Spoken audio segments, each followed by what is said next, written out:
All right, Razorback fans, I know that everyone is really high on the Razorback basketball team right now, feeling pretty good, especially as this week will be a big one for new head coach John Calipari and adding to some of the spots that he has on the roster because he has plenty of them, but it was also just a big week for college basketball in general. And it's been a while. It's different circumstances this time, but let's go ahead and welcome in our very special guest and friend of the show. It is Bobby Reagan of Barstool Sports. And as always, Bobby, we appreciate you joining us. How you doing this afternoon, man? I'm good, man. You know what? I couldn't be better. Wow.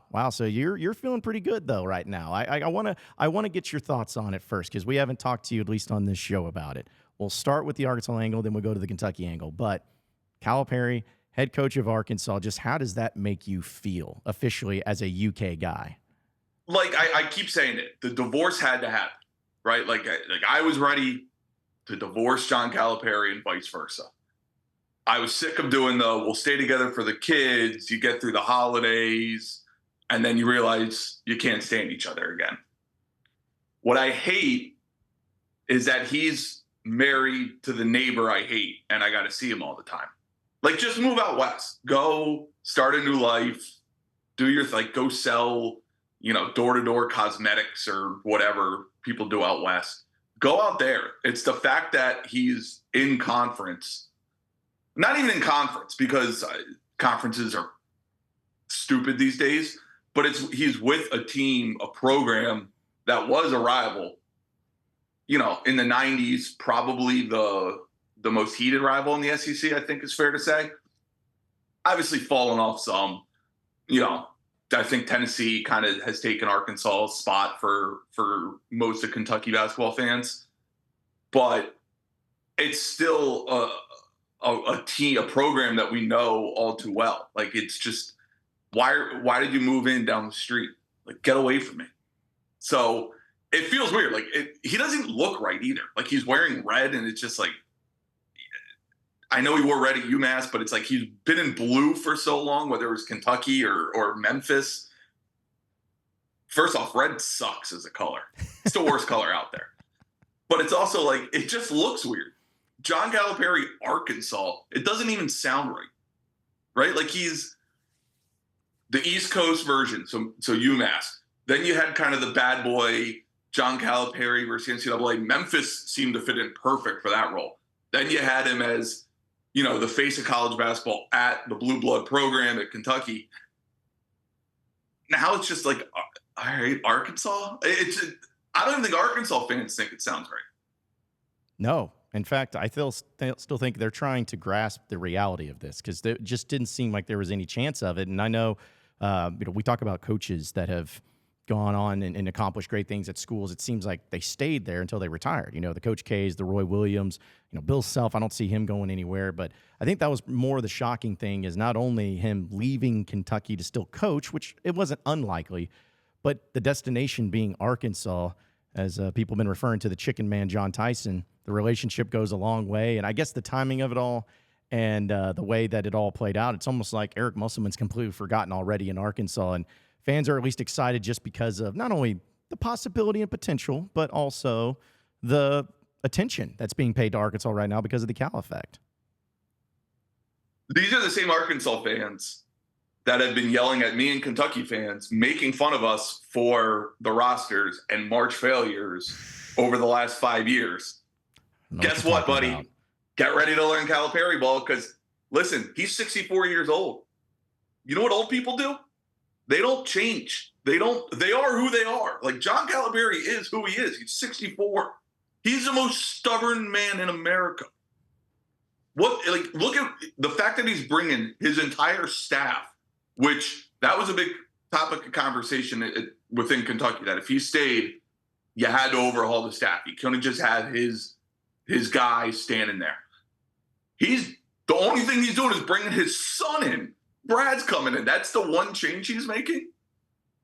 And then you're basically just getting our roster. You're becoming Kentucky at Arkansas for a year. Y'all were ready to talk about how we were going to be overhyped and how we wouldn't win the SEC and how we wouldn't make a run in March. And when we came in at I can't wait. I can't wait to see these morons that do rankings and the AP doing Arkansas in the top 10. And if it was at Kentucky, everyone would be like, no, they're like 19.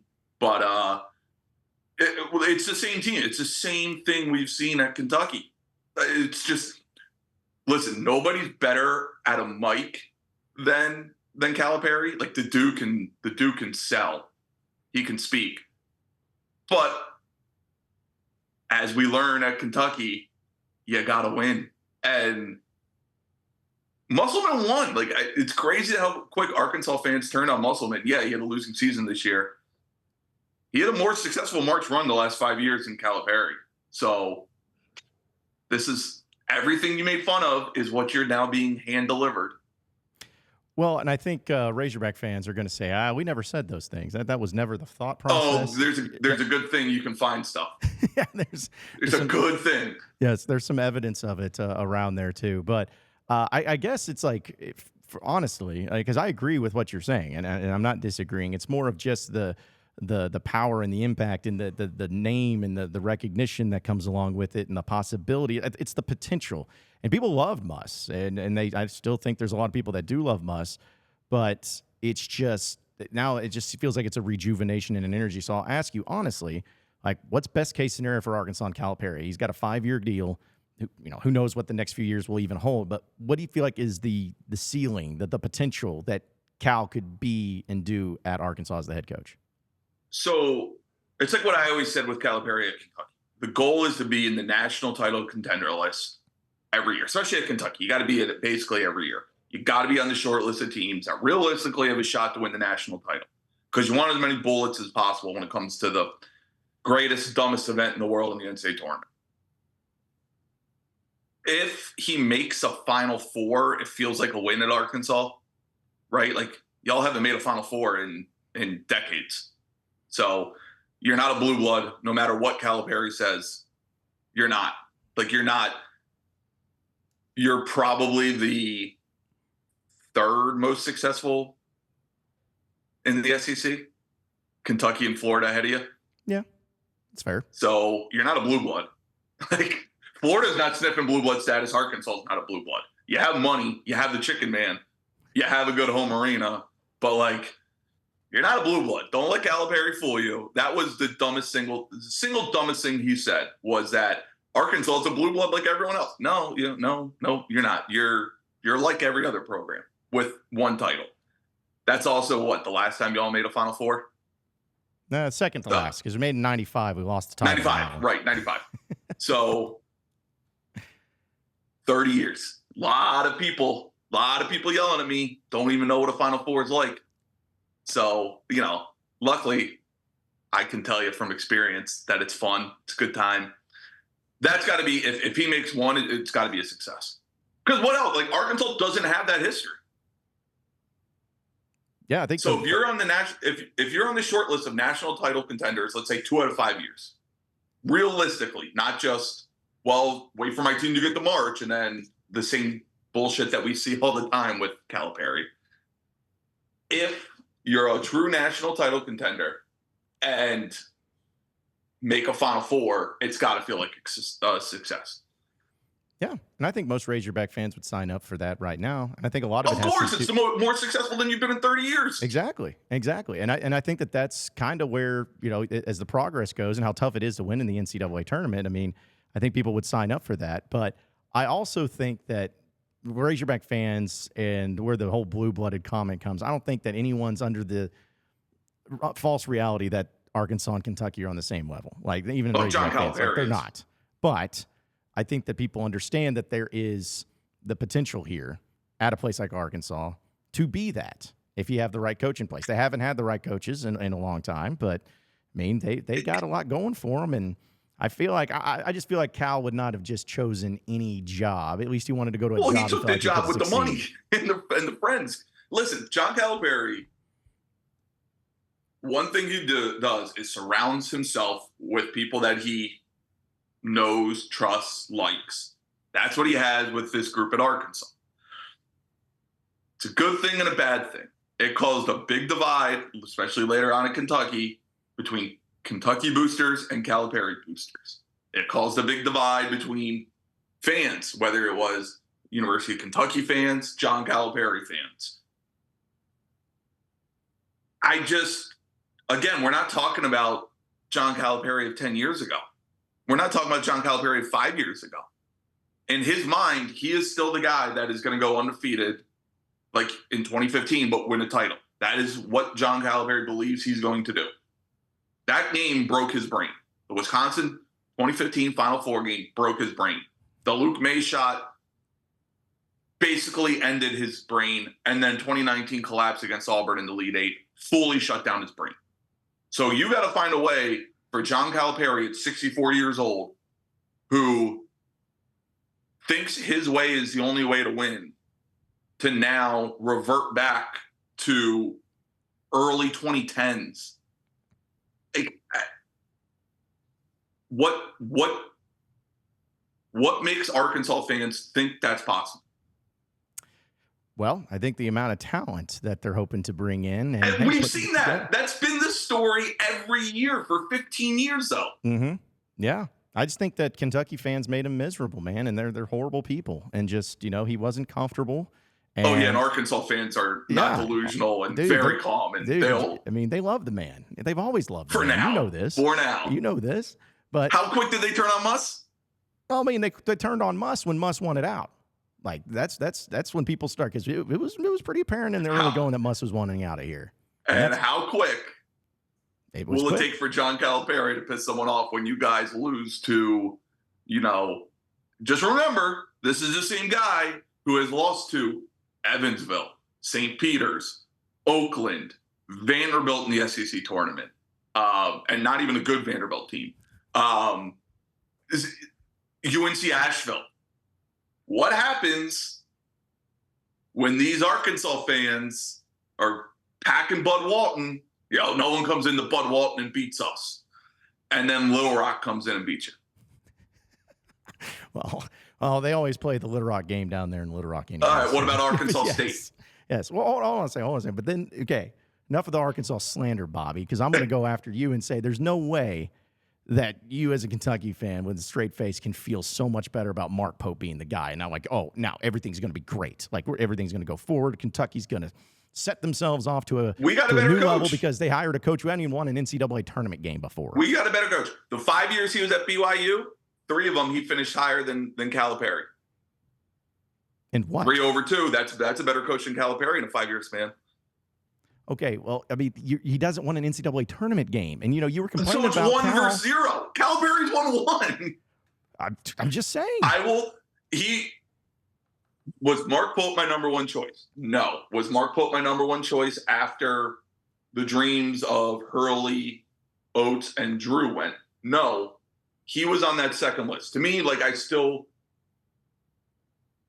was mad about the hire when it first happened because of the way Mitch Barnhart went about it. Mitch Barnhart is an athletic director who's been around since 2002 with Kentucky. It's just far too long. I don't think he's a great AD. He screwed up a lot of things, whether with alcohol sales at games, the Billy Gillispie hire. Calipari was his 3rd choice in 2009. It took Donovan and Izzo, I believe, to say no to get to Calipari. So, again, it's not like Calipari, the moment they fired Billy Gillispie, the plane was in Memphis to pick up Calipari. There was still some stuff going on with Mitch Barnhart. He does not like guys with, quote, baggage. So that ruled out guys like Sean Miller, who was very high on my list. That ruled out guys like Will Wade. That ruled out guys like Chris Beard. That group that I think a lot of Kentucky fans thought we'd end up with all right, if Drew says no, I always thought it was impossible to get Hurley. Obviously, you throw him the ridiculous money amount and say, take it or leave it. All right, we're going to Drew then. I'm a little stunned Drew said no. I was battling people who think Drew's a bad coach. Drew's a hell of a coach. Now, is there questions about whether he'd be able to handle the entirety of the Kentucky job, right? You have to be – the one thing Calipari was great at is he understood what came with the Kentucky job. It's the entire thing in the state, and Kentucky's a weird state, right? There's nothing else. It's that, horse racing, and bourbon. And There's no protein. It's a year-round thing. You don't get a break. Like Arkansas, you get a break when football rolls around. Arkansas not saying Kentucky doesn't care about football, but it's the gap between Kentucky basketball and Kentucky football fandom is still monumental. No matter how no matter how great Mark Stoops does, it's still monumental. There was concerns about whether Drew would be able to handle that, right? Like he's protected at Waco. It's Baylor. It's Waco. But so Barnhart just goes out and gets Pope, who he deems as his guy. I will say this, like Pope, the schematic portion of it was never going to be a concern. Like Pope, what he does on offense is some of the most gorgeous offensive schemes in the country. And that's a huge step up for what Kentucky fans want to see based on what we saw out of Kentucky the last few years. The concern is always, the 0 NCAA tournament wins. And how will he adapt from having to recruit at one of the toughest places to recruit in BYU, right? Like no non-LDS Mormon wants to go to BYU. Like we know the handbook rules. Guess what college kids like to do? They like to drink, they like to have sex, and they like to party. You can't do any of those things at BYU. You just can't. You get married. So there was, BYU, it's almost impossible to recruit non-LAS, non-Mormon into the basketball program. While, yes, you do have the built-in pipeline of those guys to go to BYU. So I think in the next month, we'll see what Pope's able to do in terms of the transfer portal at Kentucky. Because recruiting, it's, I'll wait till next year for recruiting. The class of class of 25, because this year is just so built. You're coming in late after recruits are committed, and now you're basically just following coaches from if you obviously all the guys following Calipari. Pope's already got Chandler following him, so that's just the nature of recruiting. But if he can go into the transfer portal, find guys that fit his scheme and they look the part, why wouldn't Pope be able to recruit at Kentucky? Like even Billy Gillespie was able to recruit at Kentucky. Billy Gillespie brought in Patrick Patterson. So it's like that fear kind of went away a little quicker when I remembered, one, it's BYU, and two, he got a $4 million NIL donation the first day for Kentucky. Like it's still the bluest of blue bloods. It's still the team that's going to be on TV every single game. SEC Network will go to Kentucky games, even without Calipari. Kentucky will draw the most eyeballs every single game because that's just history tells us that's going to be the case. Doesn't matter who the coach is at Kentucky. People watch Kentucky. I think it's fine. Like I don't. And the other thing is and I had this talk with somebody too of, all right, now that Drew said no, where do you turn? And it was like a name like Todd Golden was floated to me. And I said, you know what? I actually would be fine with that. Golden's like my age. He's 38. If you think he's the guy, why would you? And I saw people be like, well, you go get Patino for a couple of years and then go get Golden. And it's like, why? Why draw out the 2 to 4 year span where who knows what's going to happen in their career? If you think that's the guy, just go get him now. That's kind of how I feel about Pope. He's young in his coaching career. He's only 51 years old. If you thought he was going to, everyone kind of thought he would take the Kentucky job at some point in his career. What's it matter if it's now or 5 years from now? Well, let me ask you this with a straight face. You believe that the next 3 years that Kentucky basketball will be better than Arkansas basketball with their respective coaches. Do you believe that? I think they both have 5-year deals. I think over the 5 years, Kentucky will have more success than Arkansas. Okay. And when you say success, are we talking about just the tournament or are we just talking about everything? No, I think you have to look at everything, right? Like, obviously, tournament success means the most. If one team has a title and the other doesn't, like, that obviously matters. But if you're talking about consistently winning and you start looking at, and I even hate doing, like, conference regular season titles because the unbalanced schedule just so stupid now. Like, I don't really care about celebrating a conference regular season title as much. The Big East, it matters when you play a true round robin, home and home. But if you start looking at, okay, Kentucky's positioned themselves to be on that short list of national title contender, they're getting better seeds, and I think over the 5-year span, I'll trust Kentucky basketball over John Calipari. Well, I think we're going to have to put a bet on this of some sort, because I believe that John Calipari in Arkansas is going to have more success than what Kentucky will. And I'll tell you, he'll have a better job of bringing in 5 stars, sure, but that doesn't matter anymore. This is my dream scenario for all you Kentucky fans. I hope Cal comes in and wins a national championship in his first year at Arkansas, and just to see the reaction from Kentucky. I would legit be stunned. I would be too, to be honest. Because there's nothing tells you that should happen.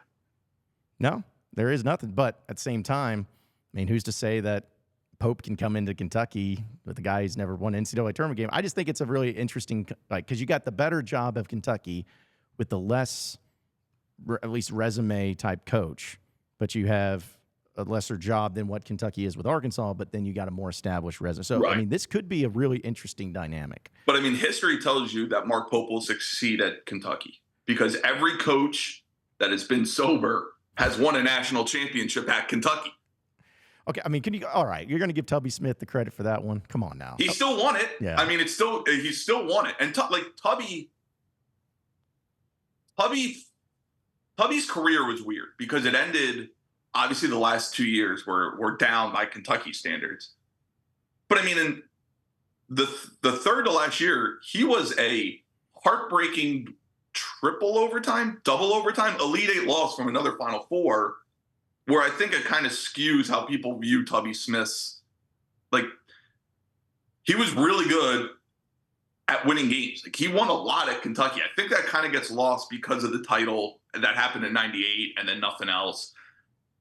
But again, it's just like he still gets a title to his name, and that matters. And now Pope obviously is going to be a little different than Tubby because he's not inheriting a roster like Tubby did. But the history tells me Mark Pope should be fine.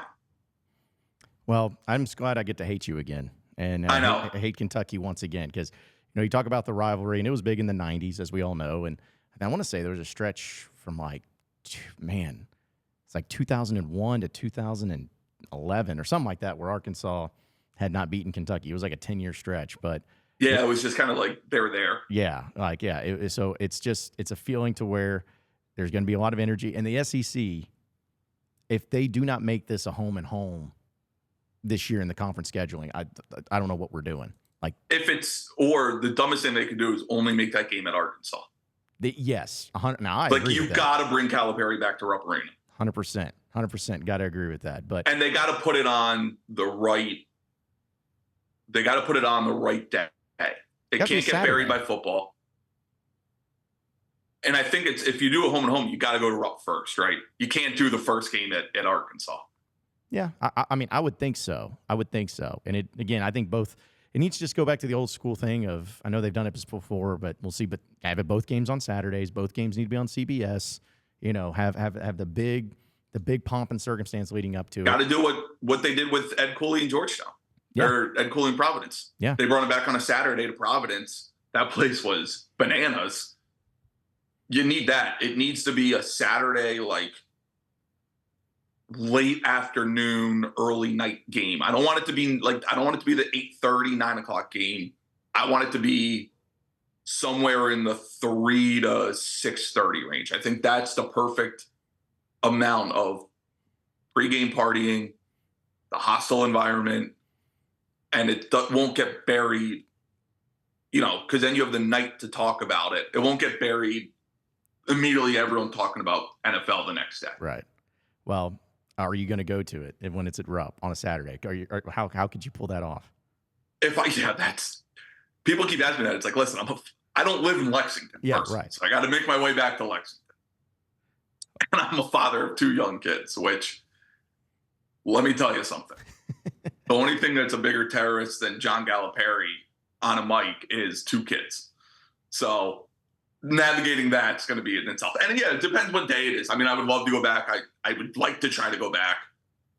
I'm sure ticket prices are going to be astronomical one way or the other. So, but it's going to be, I was there. I'm trying to think like when the games I was there for that could hold a candle to Calipari coming back. It's like I was there when they finished the undefeated regular season against Florida in 15. That kind of had a different aura in the arena. Some of the Indiana and Louisville and Florida games in the mid to late 2000s, that always brought a juice. Matt Walsh and all that. When I was there, I don't know if this will hold a candle. I wasn't there when Pitino, his first game back, but like Pitino also went to the Celtics. It wasn't direct to the other. Now it was Louisville, and no matter what, we hate Louisville way more than Arkansas. But Pitino might be there. St. John's might have a game, and Pitino still might show up just to boo Calipari. Like, I love that we got Pitino back. This was a great trade. Like, we traded Calipari for the 96 team, basically. And Pitino willing to cut his own check. I'll say this. This is my Kentucky fan coming out. What other program would have a current Division I coach who's battling recruits with you cut an NIL check to your program if needed? Because there's one, and it's us. Yeah, well, I mean, hey, listen, the 96 team, the 94 team for Arkansas, it's a long time ago. So, but hey, nostalgia can go a long way. And I'm glad that it's going to be that heat in that building. And same thing in Bud Walton. It's going to be the must-watch game of the SEC, no matter what else is going on. With ease. Yeah, and so it's going to be a lot of fun. Well, I hope. Now that I think about it, I hope they start the SEC season with Arkansas and Kentucky. Yeah. That would be epic. That would because who knows? Like both teams could be like 6 seeds or something like that, and the juice, it'd be there, but on a national level, whatever. I hope if they're smart, they got to center it around football, obviously. But if they could kick the SEC season off with Calipari coming back, that's the ideal scenario. Well, I guess we'll have to wait and see. But either way, Bobby, hey, it's good to hate you again. It's good to be able to talk noise about it again. And I can't wait for the basketball season to start up. I might have to come to Arkansas. So many people threaten me if I came. I might just have to come anyways. Do that. We'll get you some Tyson chicken, man. We'll get you all set up. We're not a Tyson chicken family. They're banned. Yeah, we got all set up. I thank them for taking $33 million off my hands, but they're an enemy. Like everyone keeps saying that. Like, oh, how can you hate Calipari? It's like, listen, I will always thank him for the run that he had, but he's an enemy now. It's very easy to hate an enemy. If you're trying to beat Kentucky, I said it, I would boo my own mother if she was trying to beat Kentucky. And I think 99% of moms would do the same thing. Yeah. Well, what's great is that we have both Calipari and Bobby Petrino. So, man, we got them all over here that you guys want to hate. I mean, you guys might have the most hateable, like, football/basketball combined coaching staff in the country. Yeah, and we're fine with it. I don't think I'm trying to think. I don't even think it's that close. Like, no one hates Kalen DeBoer, where it's like Oates and DeBoer. I can't think of anyone else. No one hates Lamont Paris, so you can't, Shane Beamer, Lamont Paris. I think hate may be a strong word, but I don't know, man. The whole Lane Kiffin, Chris Beard thing might give a run for its money. Ooh, yeah, that's a good one. Kiffin's kind of done a redemption tour, though. Yeah. No, he's more likable. Petrino for sure has it. No. But that's, again, Razorback fans, I think we're fine with it. But either way, it's going to be exciting, man. But, hey, appreciate you as always, Bobby. Good to catch up with you, man. It's going to be fun to see what this offseason has in store for both Arkansas and Kentucky. But enjoy the basketball landscape, man, and we always appreciate you joining us. I will. Thanks, man.